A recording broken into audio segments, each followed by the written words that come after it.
Es un gusto saludarles en este día, ya en la tarde de este domingo. Feliz semana para todos ustedes. Gracias damos al Señor por permitirnos el inicio de una nueva semana y con ella, pues también el inicio de muchas cosas que de seguro tenemos que enfrentar, pero estamos completamente seguros y convencidos de que Dios está allí con cada uno de nosotros. Bienvenidos a Dilo al Mundo. Recuerde, Dilo al Mundo es el programa donde estudiamos a la luz de la palabra del Señor cada evento que está ocurriendo y las evidencias bíblicas nos dicen entonces que debemos estar preparados y apercibidos porque el Rey Eterno vuelve por segunda vez. Y no solamente nosotros, sino también decirles a otros esta solemne y maravillosa verdad. Bienvenidos entonces a Dilo al Mundo. Recuerde que llegamos a ustedes gracias a la bendición de Dios y con el apoyo de nuestros hermanos de la Iglesia Adventista del Séptimo Día. En la dirección general está nuestra hermana y amiga Andreina Muñoz y en el control técnico nuestro amigo y hermano Alan Tobar. Y quien les habla, un servidor, Dani Sandrano. Bienvenidos entonces una vez más a tu programa Dilo al Mundo. Somos Vida 104.1 FM. Es un gusto volver a saludarles, es un gusto volver a compartir con ustedes. Me da alegría y me da gozo una vez más el volver a encontrarnos. Ya llevamos unos cuantos programas de Dilo al Mundo, qué maravilloso. Y también es maravilloso saber, y es de bendición, que ustedes están allí, sintonizándonos, escuchando estas verdades solemnes y preparándonos cada día más.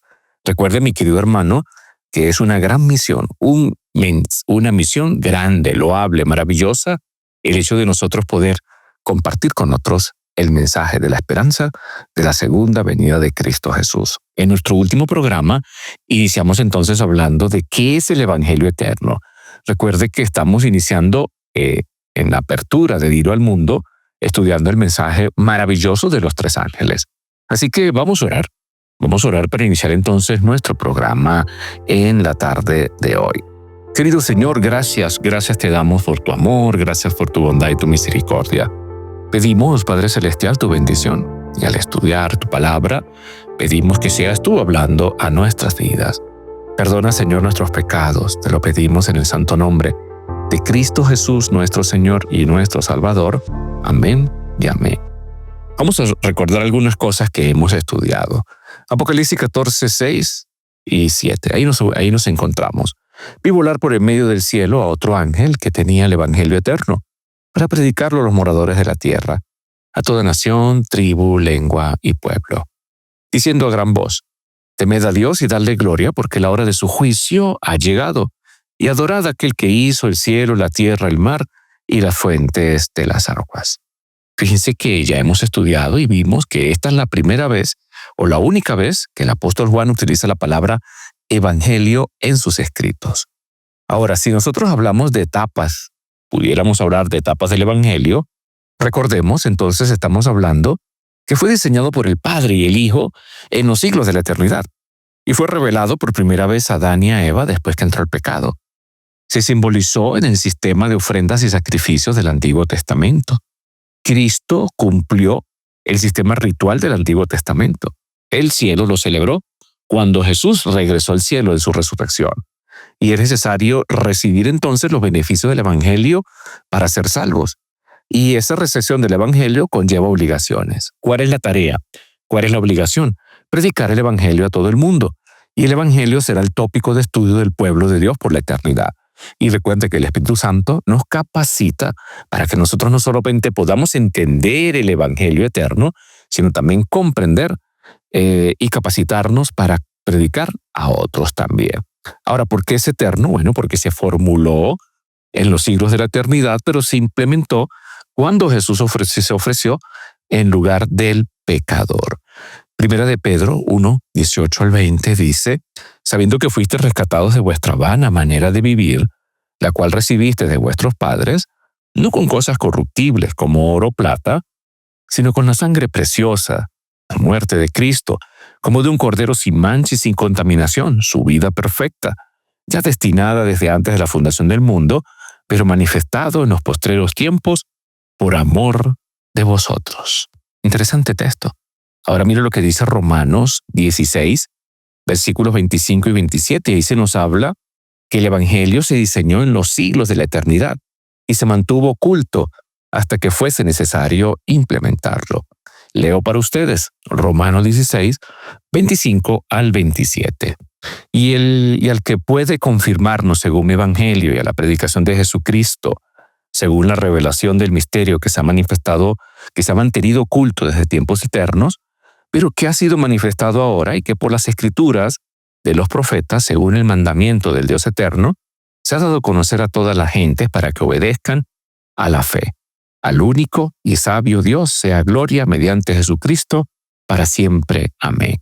Y cuando vamos entonces al espíritu de profecía, la señora Elena de White escribe lo siguiente en el deseo de toda la gente. Y fíjense cómo todo se enlaza, todo coordina, todo dirigido por el Espíritu Santo, revelado por el Señor.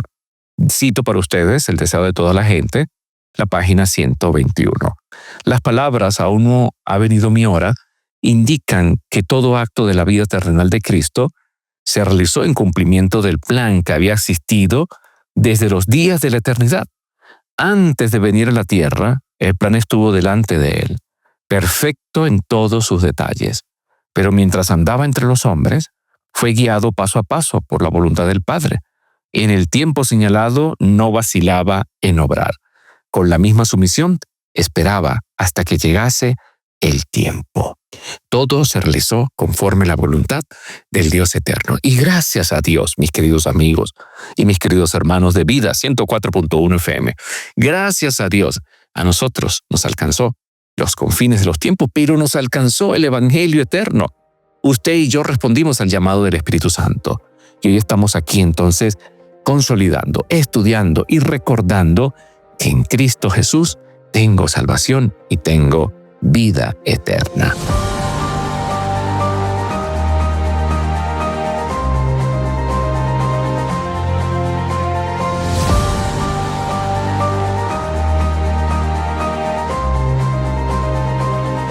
Ya entonces con este marco que hemos establecido podemos recordar lo que dejamos en el último estudio que tuvimos y hablamos acerca del pecado de Adán y Eva.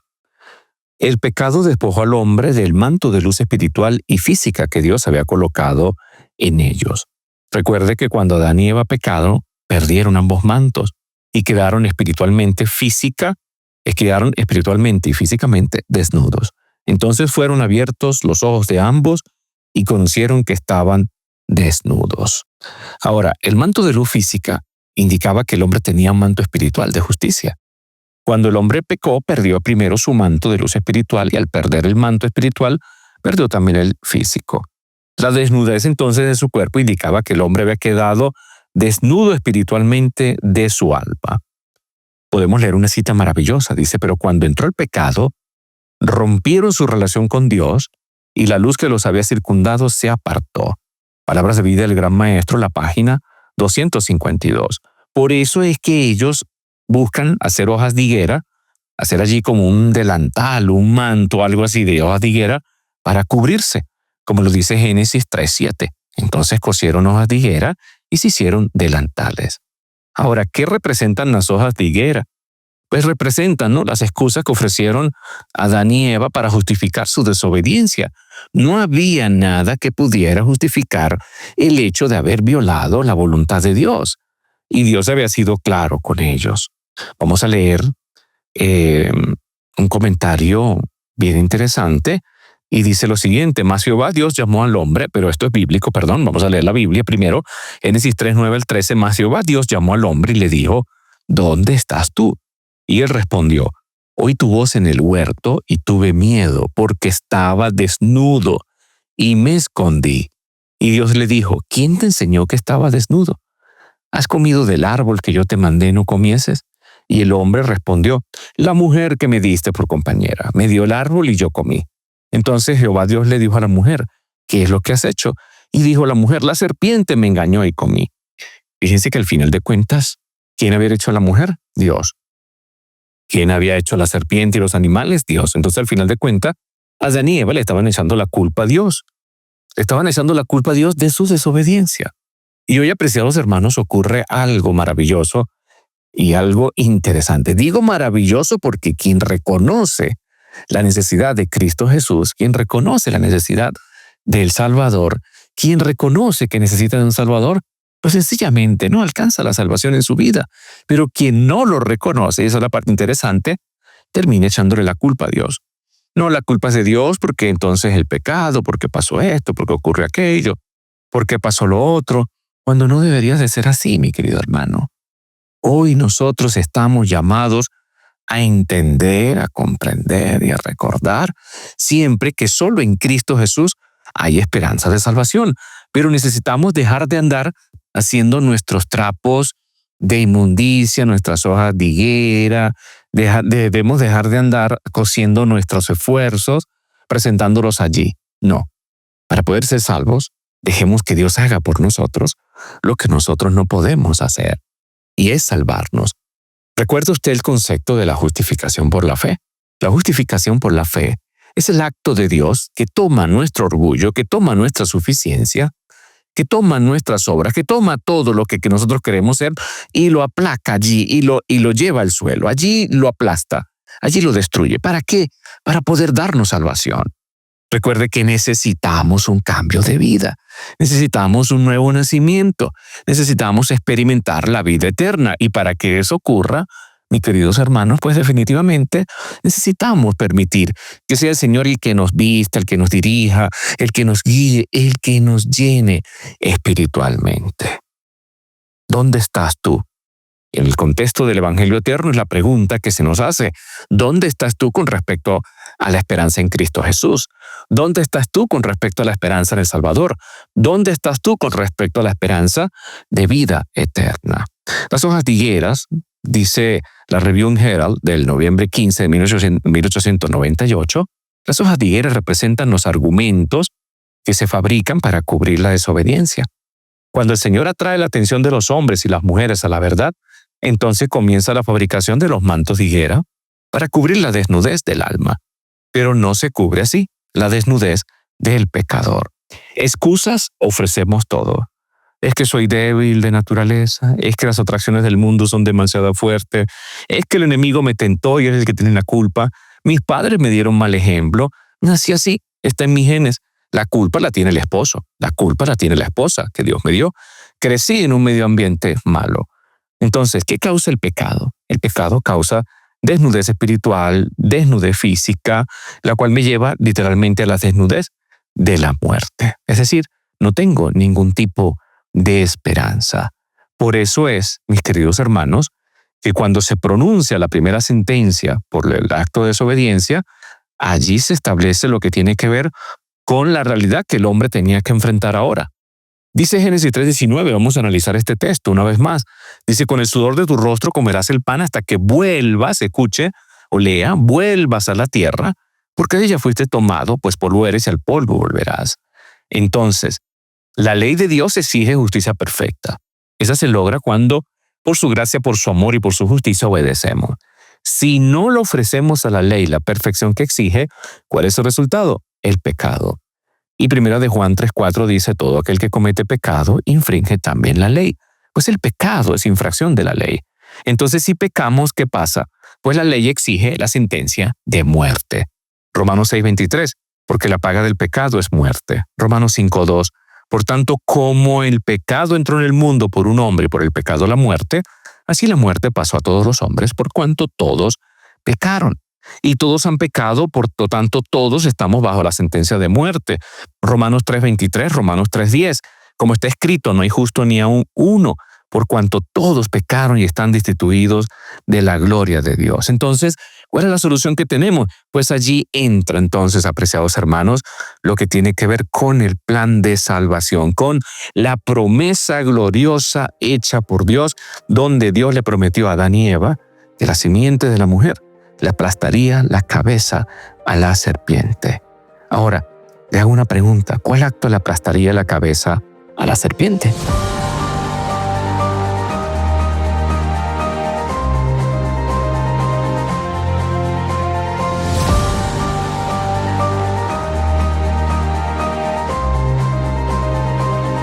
Ahora, aunque muchos no lo ven, pues allí mismo Después que Dios dijo en Génesis 3:15, y pondré enemistad entre ti y la mujer, y entre tu simiente y la simiente suya, esta te herirá en la cabeza y tú le herirás en el calcañar, allí también se ofrece la solución más adelante.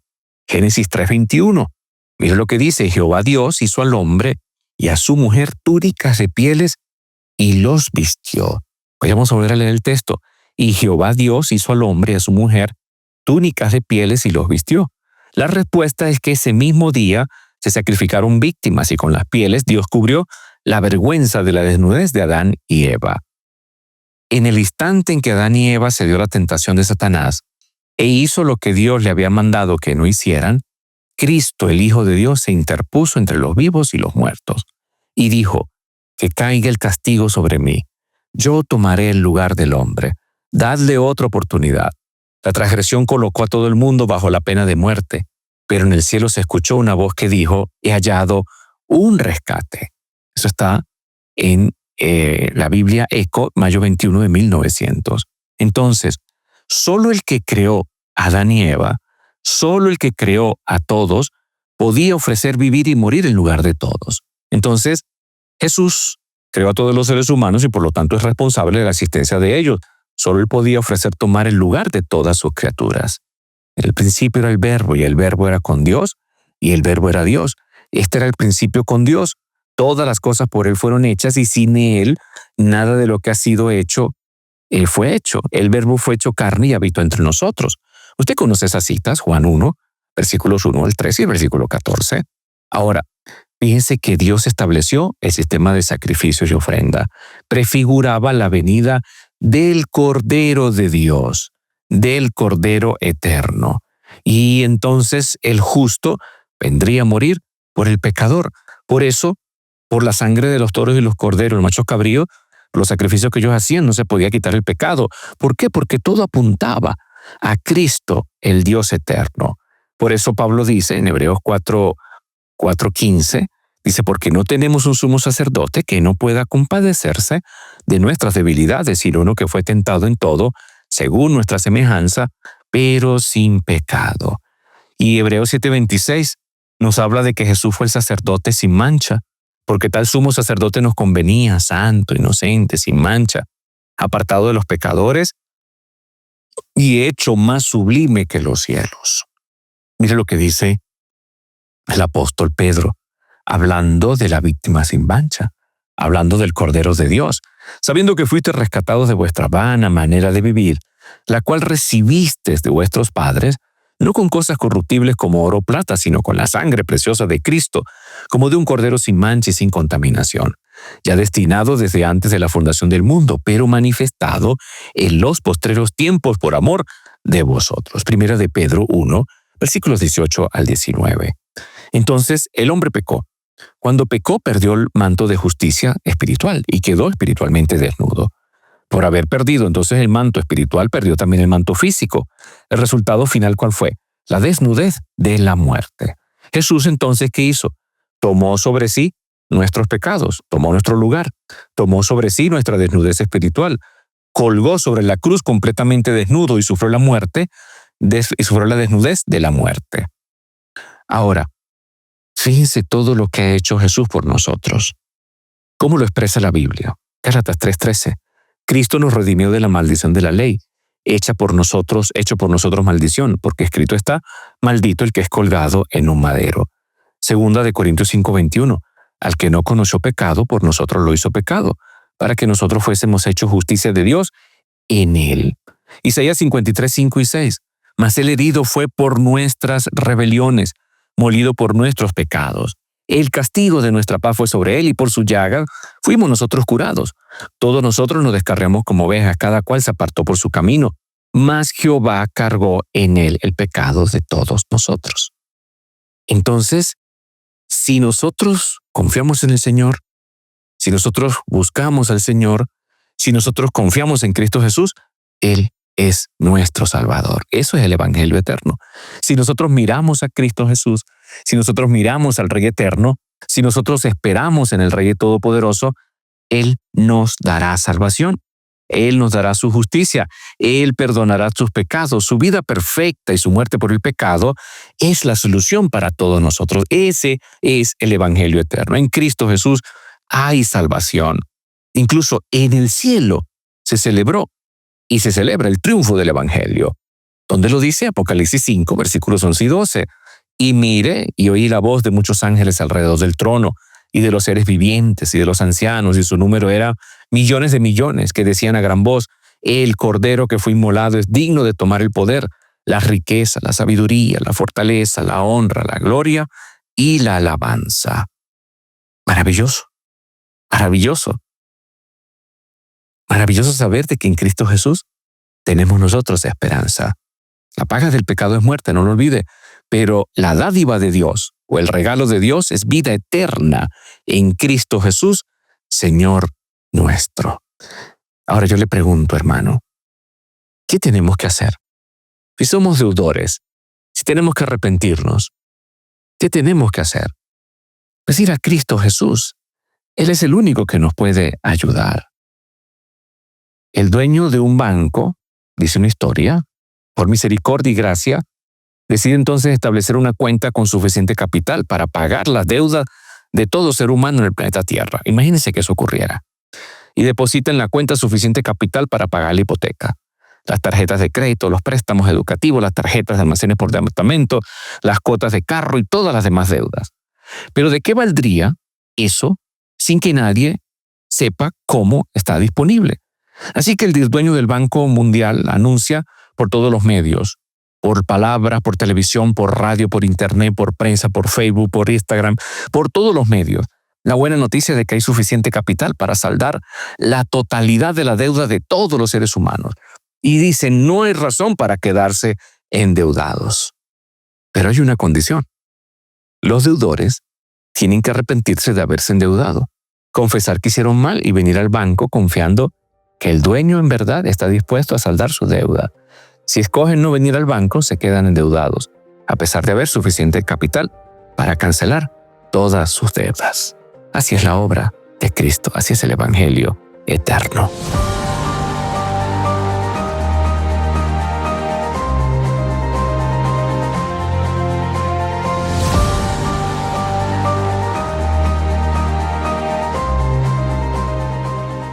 La obra de Cristo Jesús de salvación es para todos. La vida perfecta que Cristo vivió en lugar de todos y murió en lugar de todos es el capital que está en ese banco llamado el Evangelio eterno.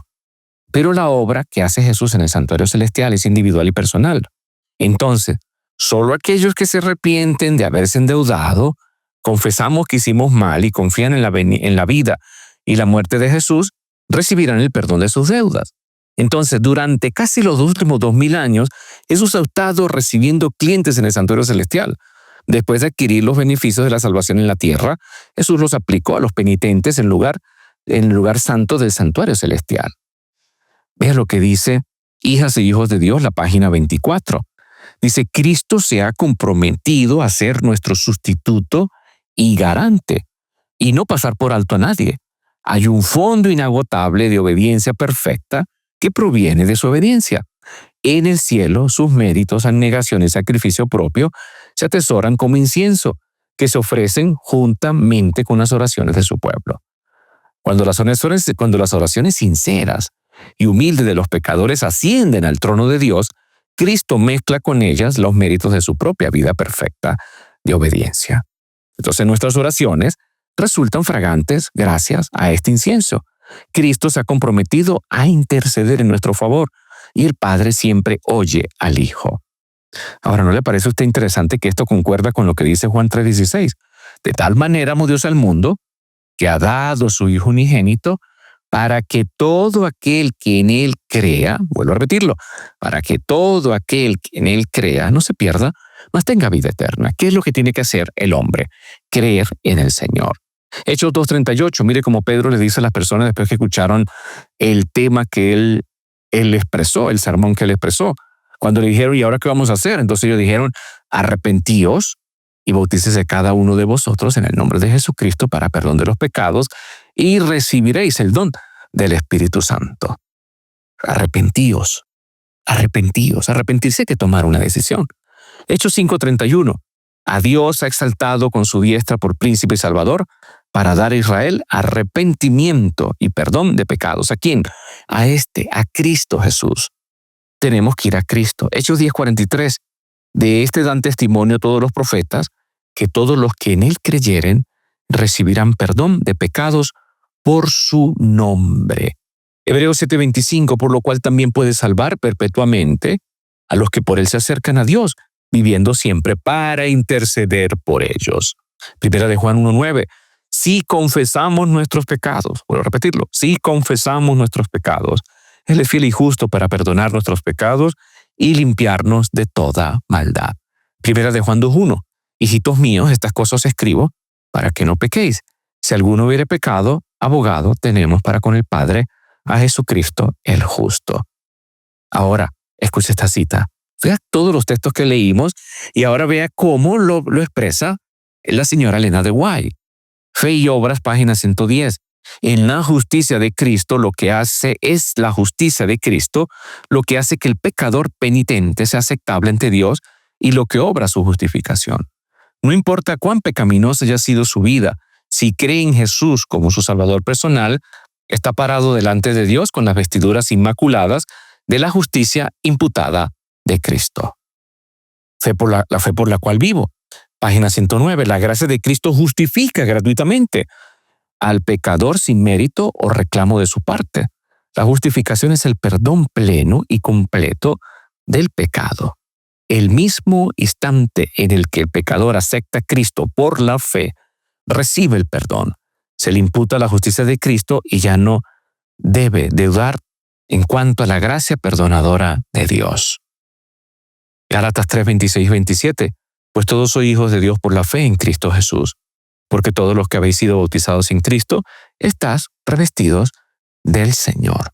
Ahora, si vemos todo lo que aquí está implícito, vea todo lo que contiene entonces el mensaje del primer ángel. El mensaje del primer ángel habla del evangelio eterno. Pero ahora, fíjense lo que está explícito aquí.